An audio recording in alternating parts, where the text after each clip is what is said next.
Hoy vamos a continuar con el mensaje en la serie de Isaías.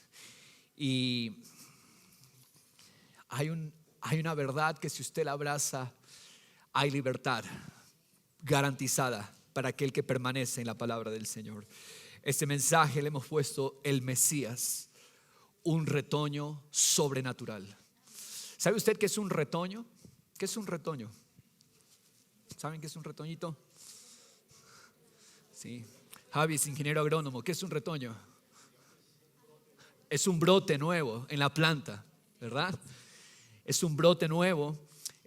También se le llama vástago. Es un pedacito, un brote que empieza a salir en la planta.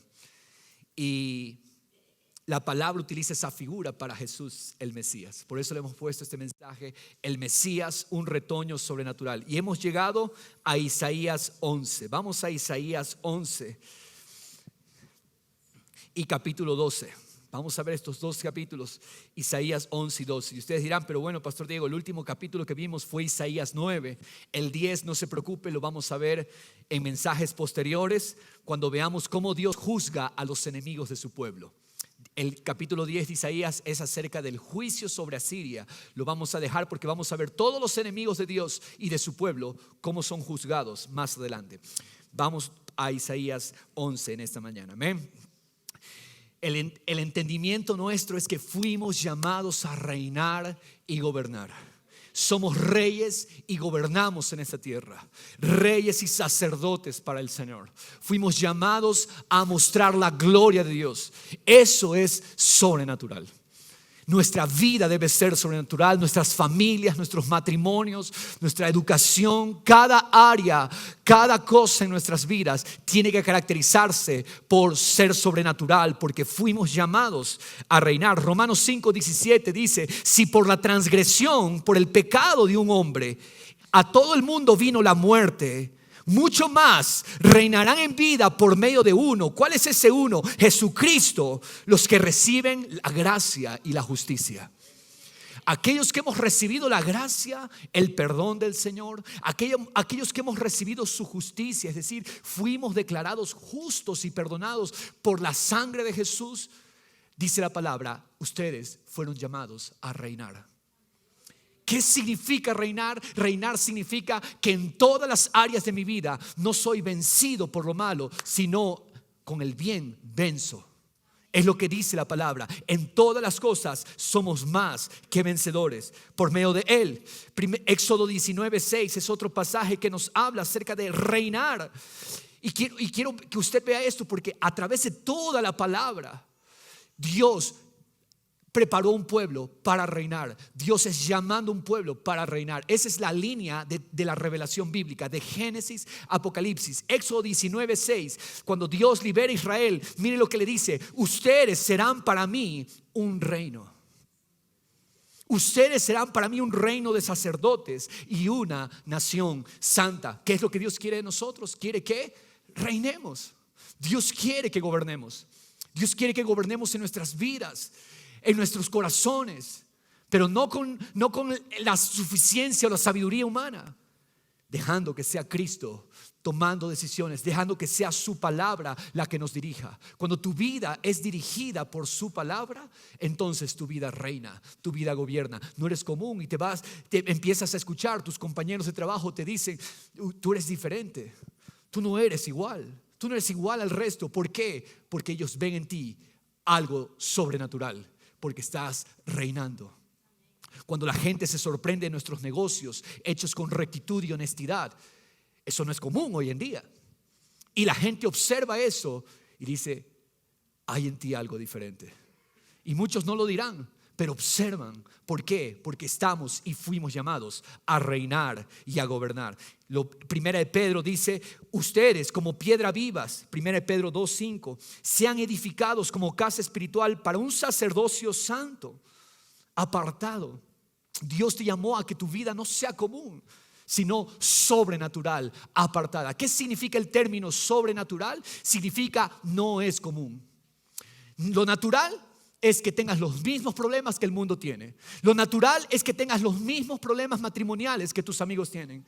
Lo natural es que nuestros hijos sean como el mundo es. Pero sobrenatural es mi vida marca una diferencia. Mi vida marca un estándar mucho más alto. Porque tenemos al tesoro Cristo en nosotros. No sé, pero es una mañana caliente en Cuenca, ¿no lo creen? Está caliente, estábamos en bautismo y todos ahí estábamos sudando. Generalmente no, en las mañanas estamos un poco más fríos. Gracias al Señor por su calor. Apocalipsis 1:5. Al que nos ama y nos libertó de nuestros pecados con su sangre, e hizo de nosotros un reino y sacerdotes para Dios, para su Dios y Padre. Apocalipsis 1:5 dice que fuimos hechos un reino y sacerdotes, reyes y sacerdotes para nuestro Dios y Padre. Y todo es posible. ¿Sabes por qué es posible? Porque aunque no estés consciente, tienes a un tesoro dentro tuyo. Si tú creíste en Jesús, déjame decirte, se te entregó el tesoro para que tú puedas reinar. Por lo tanto, con todo el corazón y con todo el amor te digo, no es el deseo de Dios que permanezcas en tristeza.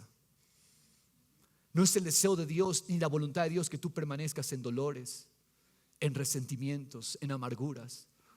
Porque la voluntad del Señor es que tú reines y gobiernes con paz, con gracia. Amén.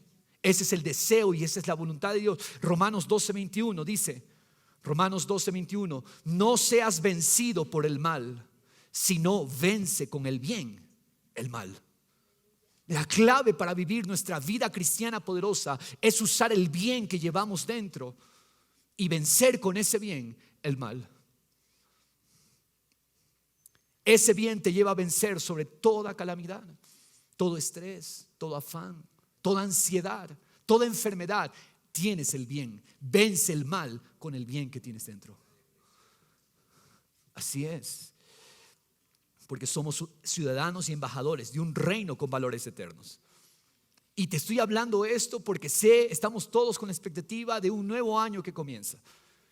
Pero algo que el Señor me ha dicho, 2020 no va a ser victorioso, ya es victorioso tu realidad hoy, porque tenemos el tesoro, tenemos el bien con el cual vencemos. Y el modelo es Jesús. Y hoy quiero que vayamos por Isaías 11 y veamos cómo Jesús, el Mesías, venció por ese entendimiento. Quiero que anotes como primer punto,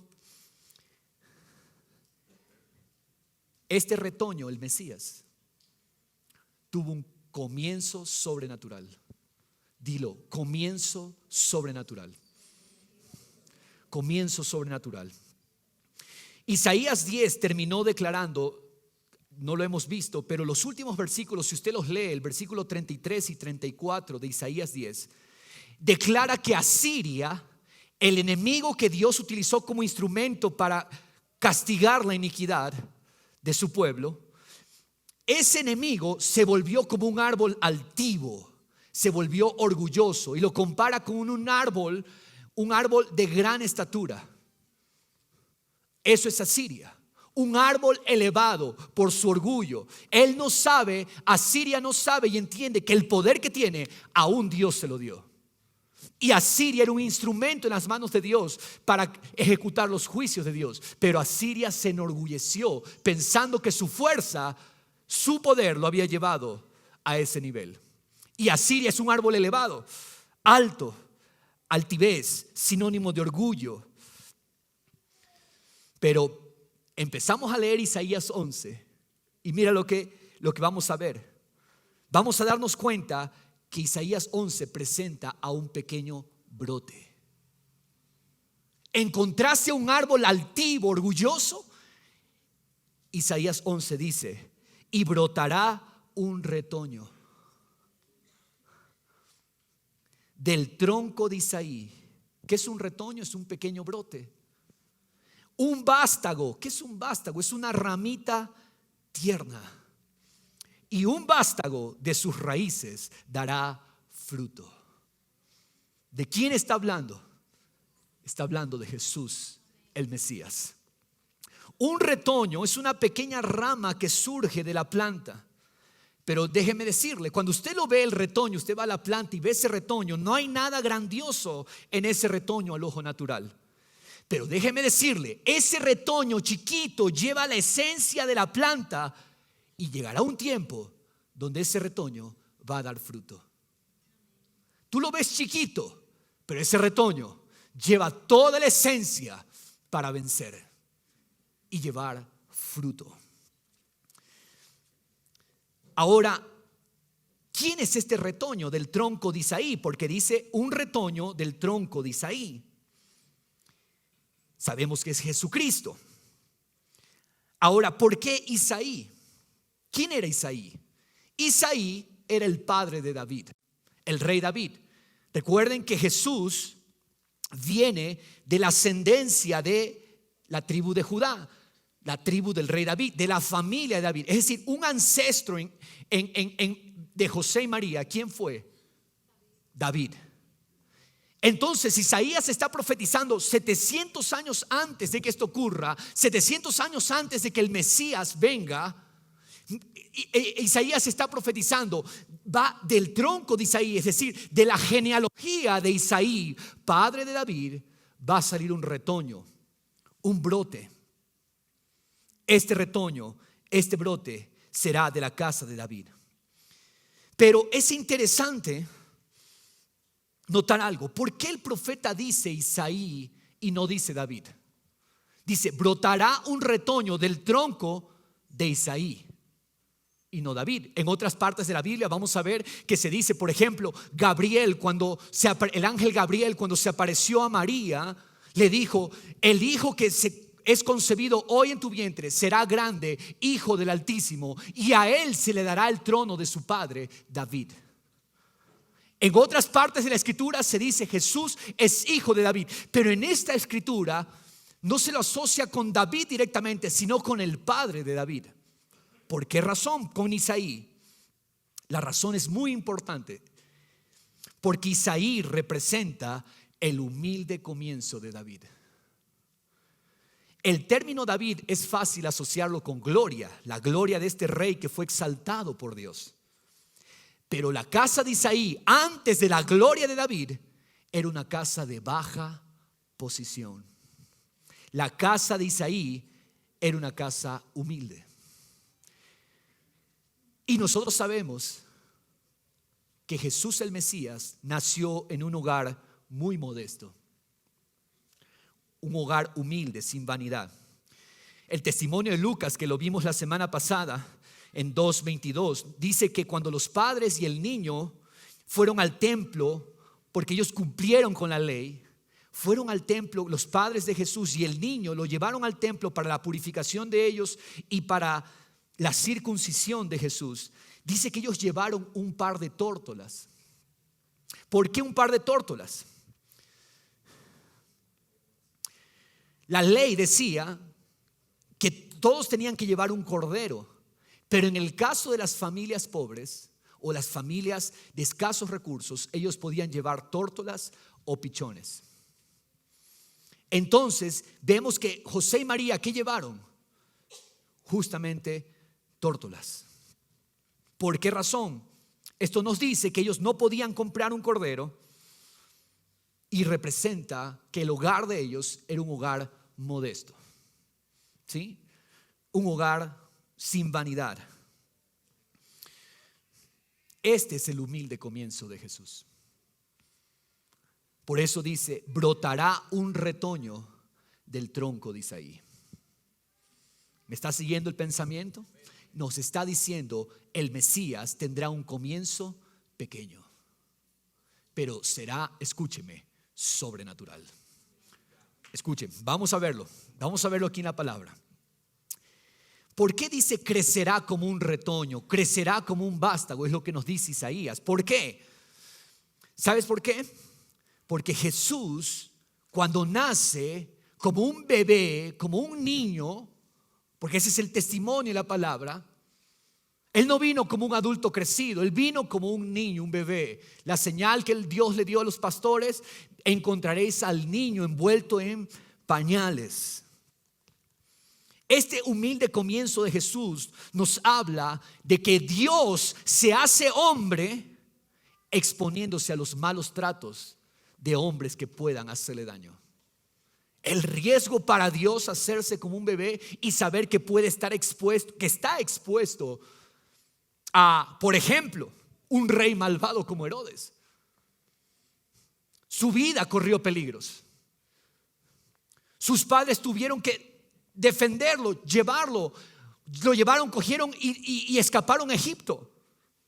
Dios nos enseña aquí. Él, el Hijo de Dios, se hizo como uno de nosotros para enseñarnos dependencia del Padre Celestial. Siendo Dios, se humilló. De forma similar, vamos a ver que en su crecimiento el Mesías demostró obediencia y sujeción al Padre en sus humildes comienzos como hombre. Jesús no vino con ostentación. Jesús no vino en un caballo blanco. No vino con ejércitos. Él podía hacerlo, pero él decidió humillarse y tener un humilde comienzo como hombre, porque como Dios, él existe desde la eternidad. Amén. Eso tenemos que tenerlo claro. Eso es teología y es importante que la iglesia comprenda la teología. Jesús existe desde siempre, porque él es Dios.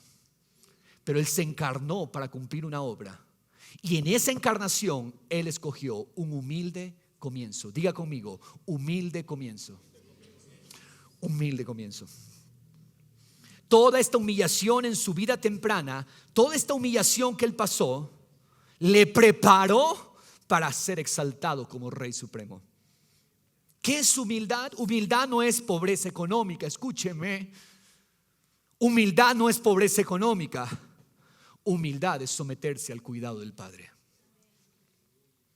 Jesús, al hacerse como un bebé, él se sometió al cuidado del Padre.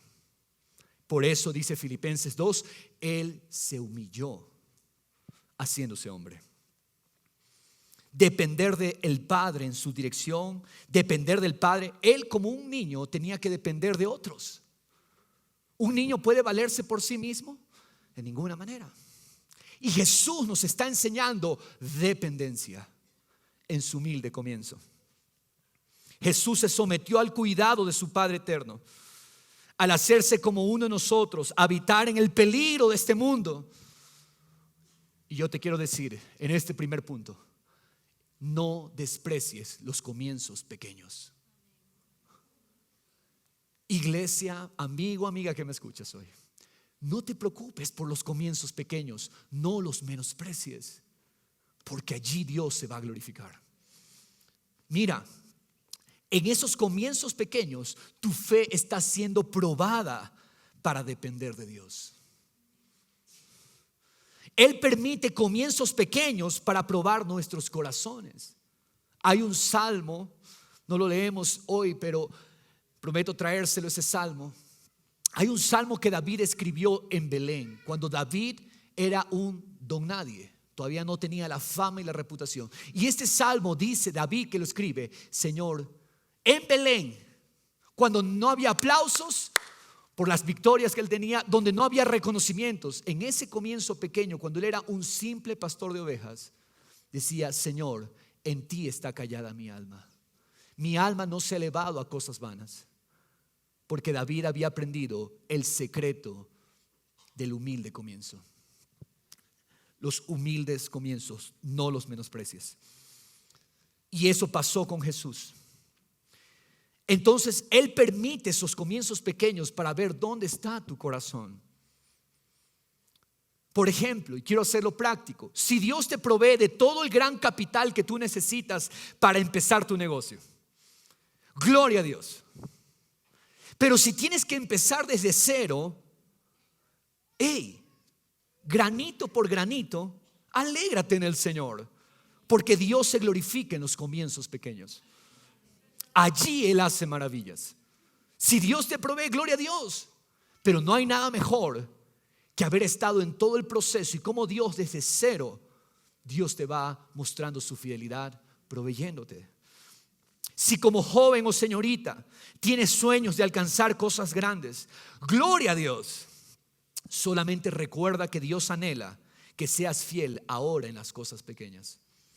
Tu cuarto, tu casa, tus estudios, tu testimonio. Allí Dios quiere que aprendas dependencia de Él. Se te ha delegado algo, se te ha entregado algo para que tú lo administres, un recurso para que tú lo manejes. Hazlo con gozo, trabájalo como si fuera tuyo. Dice Jesús en el Evangelio: si ustedes no son fieles con las cosas ajenas, ¿cómo yo les voy a dar lo que es de ustedes? Si yo no soy fiel, si yo arriendo una casa y yo no soy fiel en el mantenimiento y el cuidado de esa casa como si fuera mía, Dios no me va a dar mi casa. ¿Por qué? Porque el principio del Evangelio dado por Jesús: si eres fiel en lo ajeno, se te entrega lo tuyo. Fidelidad en los pequeños comienzos. Dios va a glorificarse en los comienzos pequeños. Mira lo que pasa, Zacarías 4:10. Mira la palabra que Dios le da a este hombre llamado Zorobabel, un líder en el pueblo judío que Dios había levantado para una obra literalmente gigantesca, imposible por medios humanos. Zorobabel estaba asustado de lo que Dios le había llamado a hacer. Era una obra gigantesca, pero tenía que empezar desde lo pequeño. Y mira la palabra que Dios le da, Zacarías 4:10. Mira lo que dice Dios. Si lo podemos poner, Dianita, por favor, en Nueva Traducción Viviente. Se aclara muchísimo este pasaje. Miren lo que dice: no menosprecien estos modestos comienzos. La palabra que Dios le dice a Zorobabel: no menosprecie los modestos comienzos, los humildes comienzos, pues el Señor se alegrará cuando vea que el trabajo se inicia y que la plomada está en las manos de Zorobabel. ¿Qué es lo que Dios le alegra? Es que el trabajo lo inicies con fidelidad, aunque sea desde cero, aunque no seas reconocido ni aplaudido, pero que estás empezando y estás poniendo manos a la obra y te estás gozando en el Señor. No menosprecies los comienzos pequeños, porque los comienzos pequeños son comienzos sobrenaturales. Jesús tuvo un comienzo sobrenatural.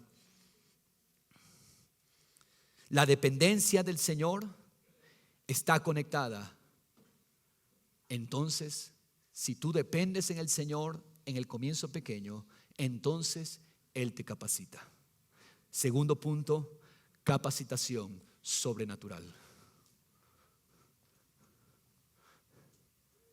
Jesús tuvo un comienzo sobrenatural, un comienzo no pensado para la mente humana. ¿Cómo el Rey Dios se iba a empezar de esa manera? Pero cuando tú dependes del Señor, Dios te da las herramientas y Dios te capacita. Capacitación sobrenatural. Sigamos leyendo entonces Isaías 11. Pasemos al versículo 2. Mira lo que dice: ese pequeño retoño, ese vástago que ha nacido. Mira lo que dice, versículo 2: y reposará sobre él. ¿Qué va a reposar sobre él? El Espíritu del Señor. Anótalo, por favor. 1, ¿qué va a reposar sobre él? El Espíritu del Señor. 2, Espíritu de sabiduría, de inteligencia. 3, Espíritu de consejo, Espíritu de poder, Espíritu de conocimiento y de temor del Señor. Cuando dependemos de Dios, Él nos capacita con su Espíritu. Mira esto. Quiero que veas tú la estructura de estos dones que se le dan a Jesús. Están en pares, ¿sí? Fíjate, primero dice el Espíritu del Señor, ¿verdad? Luego, ¿qué dice? Espíritu de sabiduría y de inteligencia. Luego, ¿qué dice? Espíritu de consejo y de poder. Luego, espíritu de conocimiento y de temor del Señor. Están 3 pares de 2. Está redundante, ¿no? 3 pares. Y termina, ¿cuál es el último con el que termina? El temor del Señor. El temor del Señor es el que los resume a todos. Esta capacitación, el temor del Señor, es como el brazo central del candelabro de 7 brazos. Tenemos 2 brazos: Espíritu del Señor, sabiduría, inteligencia, consejo, poder, conocimiento y el temor del Señor. Los 7 brazos de la menorá, la luz, la unción especial que se derramó sobre Jesús. Este era el Espíritu de Jesús. Dios mismo capacitó a Jesucristo hombre con su Espíritu Santo. Al depender de su Padre, el Padre mismo lo equipó para su misión. ¿Qué necesita un brote para poder florecer, para poder crecer? Necesita la lluvia del cielo, el rocío. Este brote que es Jesús necesitó del rocío de la presencia del Espíritu Santo para florecer. Este es Jesús. Hasta llegar a ser este brote, convertirse en una vara para gobernar sobre la tierra. Antes de Cristo, yo le tengo un dato importante. Antes de Cristo, antes de la venida de Cristo, el Espíritu Santo venía y se posaba temporalmente sobre los reyes, los profetas, jueces. El Espíritu Santo venía, usaba a esa persona para el propósito de Dios y el Espíritu Santo se iba. Solamente venía a posar temporalmente. Pero ¿qué nos dice acerca de Cristo? Que el Espíritu ahora iba a reposar. Es decir, iba a venir para quedarse para siempre. Jesucristo es el primer hombre en el cual el Espíritu Santo llegó para quedarse para siempre. Ese Espíritu se reposó de modo completo y permanente. ¿Cómo fue que Jesús hizo lo que hizo? Mateo 3:16. Mira lo que dice. Después de ser bautizado, Jesús salió del agua inmediatamente.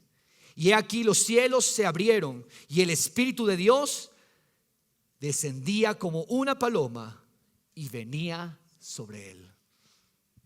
Jesús que aprendió dependencia, Jesús que en sus comienzos pequeños dependió del Padre y del cuidado del Padre, ahora estaba siendo investido y reposado por el Espíritu Santo, por el Espíritu de Dios. Juan 1:32 dice: Juan dio también testimonio, hablando de Juan el Bautista. Juan el Bautista dice, dio también testimonio diciendo: he visto al Espíritu que descendía del cielo como paloma y se posó sobre él. ¿No es increíble esto? Dios primero permite los comienzos pequeños, pero también Dios permite su Espíritu Santo para decirnos: tienes una obra fuerte que hacer, no estás solo, yo te equipo, yo te capacito y te doy mi Espíritu Santo. Jesús es poderoso como hombre porque recibió la presencia del Espíritu Santo. El Espíritu Santo vino y se posó sobre él. La vida de Jesús era una vida influenciada por el Espíritu. La vida de Jesús era una vida, no era una vida en las fuerzas humanas de Jesús, era una vida en el Espíritu, porque el Espíritu Santo vino y reposó sobre él. Todo lo que hacía Jesús era dejarse andar por el Espíritu Santo. ¿Quién era el que actuaba en Jesús? El Espíritu Santo. Iba Jesús a un lado, a una aldea, a un pueblo. ¿Quién lo llevaba? El Espíritu Santo. Si tan solo entendiéramos esta dependencia y esta capacitación que ya la hemos recibido, nuestras vidas serían más sencillas. Tú no tienes que lograrlo. El Espíritu Santo lo hace en ti, a través de ti. Descansa. Recibiste ya al Espíritu de la promesa y te lo voy a mostrar más adelante. Pero mira, Jesús así le pudo hacer frente a sus enemigos. Lucas 4:1 dice: Jesús, lleno del Espíritu Santo, volvió del Jordán y fue llevado por el Espíritu. El pasaje original también se puede leer como: Jesús fue llevado bajo la influencia del Espíritu. ¿Quién era el que dirigía? No era el hombre. Era el Espíritu Santo dirigiendo, influenciando la vida de Jesús. Líderes, adoradores del Señor, Este año que se viene para Ciudad de la Verdad, Centro Familiar Cristiano, pastores del Señor, escúchenme, nuestras vidas serán sencillas cuando entendemos, ya hemos recibido la capacitación sobrenatural del Espíritu Santo en nosotros. Todo va a ser sencillo. Tenemos al Espíritu de poder. Dice Jesús, lleno del Espíritu Santo, volvió del Jordán, fue llevado por el Espíritu en el desierto por 40 días, siendo tentado por el diablo. Cuando entiendes, ya tienes el poder del Espíritu en ti, puedes hacer frente a tus enemigos. Jesús venció a sus enemigos por el poder del Espíritu Santo que había en él. Gloria a Jesús. Y ahí mismo en Lucas 4, el versículo 14, dice: Jesús regresó a Galilea en el poder del Espíritu. ¿Era Jesús? ¿Era un hombre? No. Aún su vida sobrenatural fue poderosa por el Espíritu Santo que lo influenciaba y lo dirigía en todas las cosas. Miren, regresó en el poder del Espíritu y las nuevas, o sea, la fama de Jesús acerca de él, se divulgaron por aquella comarca. Yo veo a mucha gente tratando de ser famosa y esforzándose por tener renombre y publicándose y dándose a conocer. Cuando el Espíritu Santo está en nosotros, no hace falta buscar fama. Él se encarga de darnos buen nombre, como se lo prometió a Abraham. Te daré un nombre. Jesús nunca buscó fama. Es más, yo les explicaba en unos mensajes hacia atrás, Jesús hizo su centro de operaciones Capernaum, una aldea casi desierta, una aldea de pescadores. Jesús no estaba buscando ser reconocido, la gente llegaba. Comienzo sobrenatural y capacitación sobrenatural. Hechos 10:38, los apóstoles dan testimonio de Jesús. Miren lo que dice: ustedes saben cómo Dios ungió a Jesús de Nazaret con el Espíritu Santo y con poder. ¿Quién ungió a Jesús? El Padre. ¿Lo ungió con qué? Con el Espíritu Santo y poder. ¿Qué significa la palabra ungir? Cubrir. Jesús fue cubierto con Espíritu Santo y con poder. Y él anduvo haciendo bien, sanando a los oprimidos por el diablo. ¿Por qué? Porque Dios estaba con él. Estudiantes, los que estudian, los que van a empezar a estudiar, sus estudios serán vencedores y victoriosos, porque tienen al Espíritu Santo dentro de ustedes. Cuando vivimos con esa conciencia, yo lo puedo tener, pero vivir sin conciencia de que lo tengo, soy derrotado. Pero si tengo conciencia de que lo tengo y vivo diariamente, gracias Padre, este día es victorioso porque tu Espíritu Santo está conmigo y puedo hacer las obras tuyas. Entonces vas a ver el éxito. Él mismo, Jesús, lo declaró de sí mismo en 4:18 de Lucas: el Espíritu del Señor está sobre mí. Hemos visto el testimonio que dieron los evangelistas y los apóstoles de cómo el Espíritu Santo se posó sobre Jesús. Pero ahora Jesús lo declara y dijo él, citando Isaías: el Espíritu del Señor está sobre mí porque me ha ungido para anunciar. Ahora, iglesia amada, ¿cuáles son esas capacitaciones? ¿Cuáles son esas imparticiones del Espíritu Santo sobre el Mesías?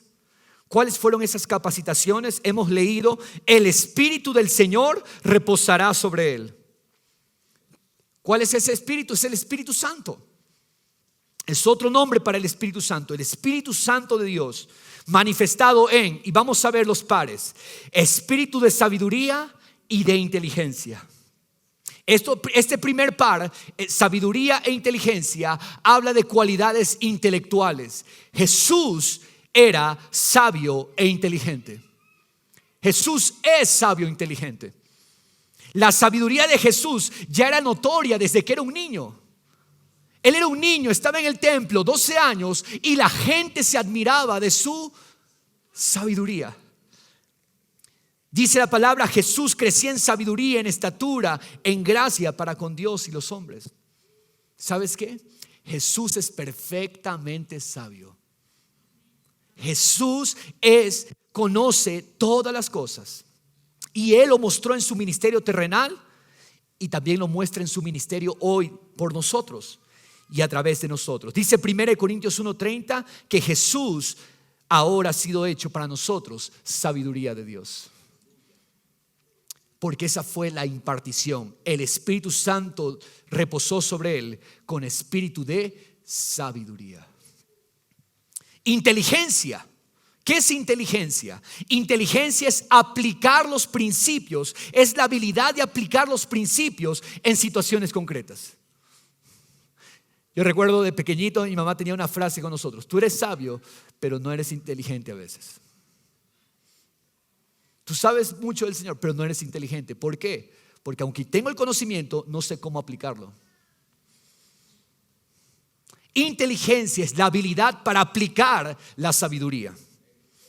Y mira, inteligencia en hebreo encierra la idea de un agudo sentido del olfato. Está asociado, da esa idea, cuando se habla de inteligencia en el hebreo, un agudo sentido del olfato. ¿Qué significa? Jesús entiende todas las cosas, Jesús percibe. Jesús estaba en un ambiente y Jesús percibía el ambiente, percibía el espíritu del ambiente. Eso es inteligencia. Jesús entiende todas las cosas y ¿sabes qué? De Jesús no se le escapa ningún pensamiento humano. En Mateo 22:18, yo se lo leo. Mire lo que dice: pero Jesús, conociendo su malicia, Jesús percibía la malicia del corazón de los que lo tentaban. Dijo: ¿por qué me ponéis a prueba, hipócritas? Jesús, donde llegaba, palpaba el espíritu. Jesús discernía la hipocresía, Jesús discernía el corazón del hombre. Mira lo que dice Juan 2:25. Jesús no tenía necesidad de que nadie le diera testimonio del hombre, pues Él sabía lo que había en el hombre. A Jesús no tenía que venir chismes. Oye, Jesús, ni sabes esto ni otro.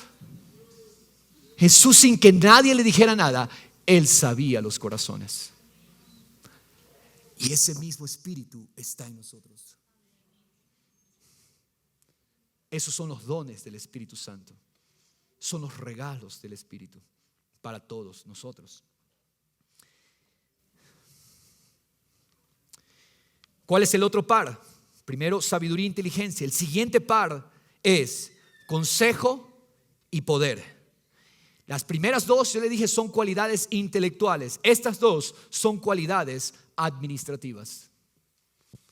Cualidades administrativas, consejo y poder. Jesús es el admirable consejero. Por eso, ¿por qué? Porque Él tiene el espíritu de consejo. A Él se le dio espíritu de consejo. Su nombre es admirable consejero. Él tiene para darnos el perfecto consejo para todo momento. Yo le pido siempre al Señor, cada vez que voy a un encuentro de consejería, a una reunión: Señor, Diego no tiene ningún consejo, pero el admirable consejero sí. Y Él tiene las palabras. Él tiene el consejo propicio para la ocasión propicia. Él sabe todas nuestras necesidades. Su consejo siempre será certero, su consejo será siempre atinado. Ese es el consejo de Jesús. Él sabe muy bien cómo administrar los asuntos del reino para la gloria de Dios y para el beneficio de los hombres. Espíritu de poder significa que Jesús tiene la fuerza y la habilidad para ejecutar los planes y las estrategias que Él mismo ha trazado. ¿Sabes qué? Ninguno de los planes del Señor quedará sin cumplirse, porque Él tiene el poder para hacerlo. Él tiene el poder, el espíritu de poder está en Él. Jesús tiene el amor y Jesús tiene el poder para ayudarnos. Esta habilidad le permitirá desarmar a sus enemigos e implementar políticas justas. Es increíble cómo cuando venía a Jesús para tentarlo, para hacerlo caer, para que Jesús tropiece, Jesús los desarmaba. Jesús desbarataba todo argumento. ¿Por qué? Porque había sido capacitado con el espíritu de consejo y de poder. Ese es el Espíritu de Cristo y ese Espíritu está en nosotros. Él es fuerte, Él es valiente en el modo de enseñar los caminos de Dios. Jesús levantaba la voz y Jesús predicaba sin micrófono y era fuerte, era enérgico, era enfático, sin temor a hombres y completamente imparcial. Dice la palabra en Mateo 22, Jesús no hacía acepción de personas. Y el tercer par es espíritu de conocimiento y de temor del Señor. Estas son cualidades espirituales. Conocimiento, Él conoce todo. Conoce nuestros corazones, conoce las razones y conoce los hechos. Seguramente les ha pasado que cuando tomamos una decisión X, Y, a muchos les parece extraña, es una mala decisión, una decisión extraña, ¿verdad? Y la gente se admira, ¿por qué tomaste esa decisión? Y la razón es simple, porque ellos no tenían el conocimiento que tú tenías respecto a eso. Y muchas veces la gente no entiende por qué hacemos las cosas. Yo te quiero decir hoy, de la misma manera, Jesús tiene un conocimiento que los que piensan normal no tienen. Y no debería sorprendernos que las decisiones de Él parezcan malas o extrañas a otros. Al mundo esto le parece locura, porque no saben y conocen lo que Él conoce y lo que Él sabe. Y el temor del Señor, Jesús como hombre vivió para rendir su vida completamente al Padre. El temor del Señor nos lleva a responder en asombro, confianza, obediencia y adoración a Él. Son 7 capacidades sobrenaturales. Dios nos da por medio de su Espíritu Santo. Estas capacidades, yo te tengo la buena noticia, son tuyas. Son tuyas. En el libro de Apocalipsis se menciona varias veces a los 7 espíritus de Dios. Los 7 espíritus de Dios, ¿qué son? Se los menciona en Apocalipsis 1:4, 3:1, 4:5 y 5:6. Se menciona los 7 espíritus de Dios. ¿Qué son los 7 espíritus de Dios? Los 7 espíritus de Dios son simbólicos del Espíritu Santo. No es que hay 7 espíritus y ahora vamos a sacar que en la Trinidad no es Trinidad, sino que hay 7 más. Es un espíritu. Pero entendamos lo siguiente: el número 7 en la Biblia se utiliza para referirse a lo perfecto y a lo terminado. Cuando tú veas 7, el número 7 en la Biblia habla de ¿qué? Perfección, está terminado. Entonces, ¿qué nos dice los 7 espíritus de Dios? Los 7 espíritus de Dios mencionados en Apocalipsis hablan del Espíritu Santo perfecto y completo. Así es la tercera persona de la Trinidad, perfecta y completa. Apocalipsis 3:1, leámoslo. ¿Quién tiene los 7 espíritus de Dios? Dice: y escribe al ángel de la iglesia en Sardis. Seguramente eso está en letras rojas en su Biblia. Si su Biblia resalta las letras rojas cuando son las palabras de Jesús. Es decir, Jesús está hablando. Escribe al ángel de la iglesia en Sardis, el que tiene, Jesucristo, los 7 espíritus de Dios y las 7 estrellas. ¿Quién tiene los 7 espíritus de Dios? Jesucristo, porque Él fue investido con el Espíritu Santo. Los 7 espíritus es otro nombre para el Espíritu Santo de Dios. Amén. Y ninguna obra es posible sin ese Espíritu. Jesús venció porque ese Espíritu reposó sobre Él. Romanos 5:5. He aquí la buena noticia. Dice la palabra: la esperanza no desilusiona, porque el amor de Dios ha sido derramado en nuestros corazones por medio del Espíritu Santo que nos fue dado. Ese Espíritu, los 7 espíritus de Dios, son tu capacitación, están dentro de ti. Ese poder tú lo tienes. Y no a todos les emociona, pero a mí me emociona esto, porque sé que mi vida en esta tierra será más fácil cuando tengo conciencia, tengo la capacitación de su Espíritu. Dice 1 Corintios 3:16, le habla, es primera de Cuencanos 3:16, porque a veces se nos olvida. Dice, ¿no sabéis que sois templos de Dios y que el Espíritu de Dios habita en vosotros? ¿Por qué caminamos la vida tristes, amargados, cansados?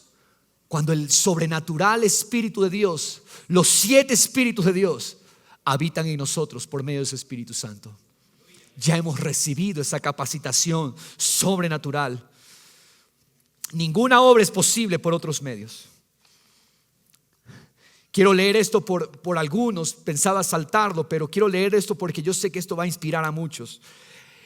Bezaleel fue el hombre que estuvo a cargo de ejecutar la obra del tabernáculo y los utensilios. Dios le dio todos los planos a Moisés, pero Dios escogió del pueblo a un hombre llamado Bezaleel, que él iba a ejecutar la obra del tabernáculo y los utensilios.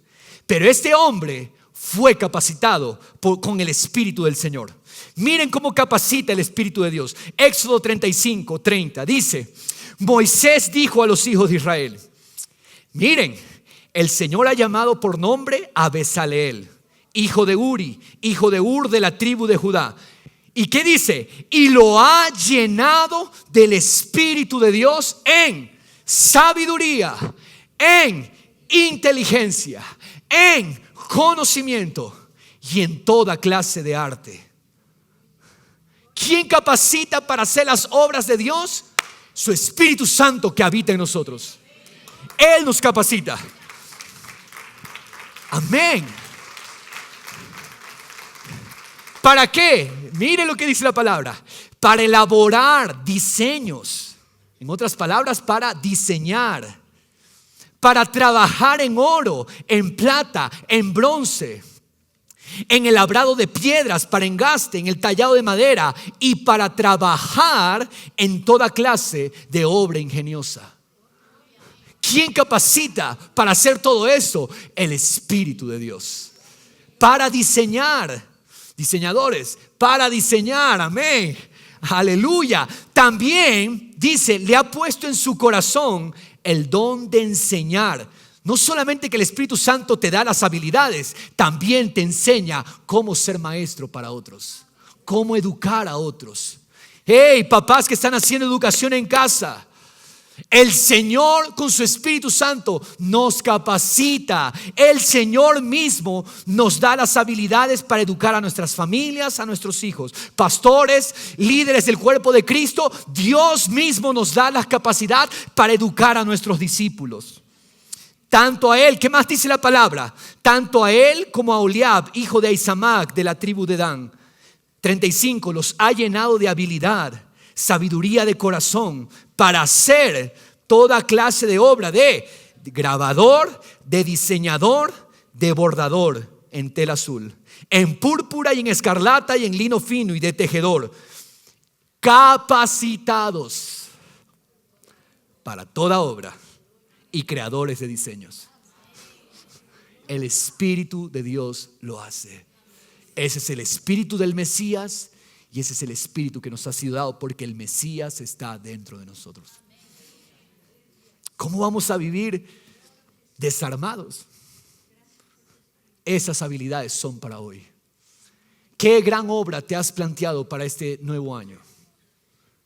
Es posible por el Espíritu Santo que está en ti. En el nombre de Jesús. ¿Hay alguna obra que sea imposible para nosotros, quienes tenemos el Espíritu de Cristo habitando en nosotros? No hay ninguna. Si Dios nos llamó, Él nos capacita. Regresemos a Isaías.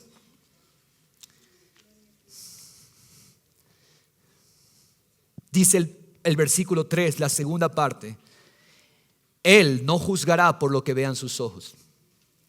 Él no se deja llevar por las apariencias porque Él conoce, por el Espíritu de Dios, conoce el corazón de las personas. No va a sentenciar por lo que oigan sus oídos. ¿Cuán volátiles somos muchas veces cuando escuchamos algo? Y ya nos formamos ideas en nuestros corazones. Pero ¿saben qué? El Espíritu de Cristo no es así.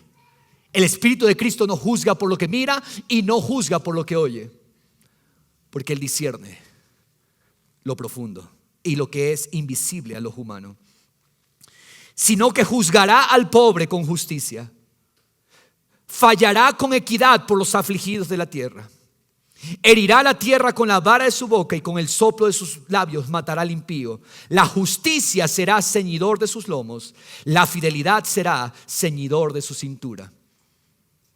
¿Qué lo va a ceñir? La justicia y la fidelidad. La justicia y la verdad lo ciñen. ¿Les suena familiar esto de aquí? ¿Quién citó eso? Pablo. Cuando nos hablaba de la armadura del creyente, que el cristiano tiene que estar revestido, está citando Isaías. Pablo dice en Efesios 6:14: estad pues firmes, ceñida vuestra cintura con la verdad, revestidos con la coraza de justicia. Esto es una cita de Isaías. ¿Por qué? Porque ese es el Espíritu de Cristo que está en nosotros. No es que tú te vas a poner la armadura, tú la tienes dentro de ti ya puesta. Porque el Espíritu de Cristo está dentro tuyo. Y para cerrar este tercer punto, reconciliación sobrenatural. El Mesías tuvo un comienzo sobrenatural, una capacitación del Espíritu sobrenatural, y el resultado es que traerá una reconciliación sobrenatural. Versículo 6 dice: el lobo morará con el cordero y el leopardo se echará con el cabrito. ¿Se imaginan esa figura? El lobo con un cordero, cuando el lobo busca al cordero para comérselo. Pero cuando el Mesías gobierna a través de su iglesia, traemos reconciliaciones sobrenaturales. Has estado disgustado por mucho tiempo con ese familiar que te hizo daño, con ese hermano en la fe que te ofendió. Cuando tú vives en el Espíritu de Dios, viene una reconciliación sobrenatural de los cielos. La vaca y la osa pasarán, dice 7, sus crías se echarán juntas. El león como el buey comerá paja. ¿El león con el buey juntos comiendo paja? El niño de pecho jugará junto a la cueva de la cobra. Y el niño destetado extenderá su mano sobre la guarida de la víbora y no le pasará nada. No dañarán ni destruirán en todo mi santo monte, porque la tierra estará llena del conocimiento del Señor, como las aguas cubren el mar. Esta es una profecía que aún no se cumple en su totalidad. En el reino futuro de Cristo milenial sobre la tierra se va a cumplir literalmente esto de aquí. Pero hoy esto abriga una esperanza para nosotros de que Dios nos ha llamado a vivir en paz sobrenatural. ¿Cuántos le dan gracias al Señor? Padre, gracias. Gracias, Señor Jesús. Gloria a Jesús. ¿Qué tal si oramos al Señor y le damos gracias por este tiempo? Este 2020 no es que vas a vencer.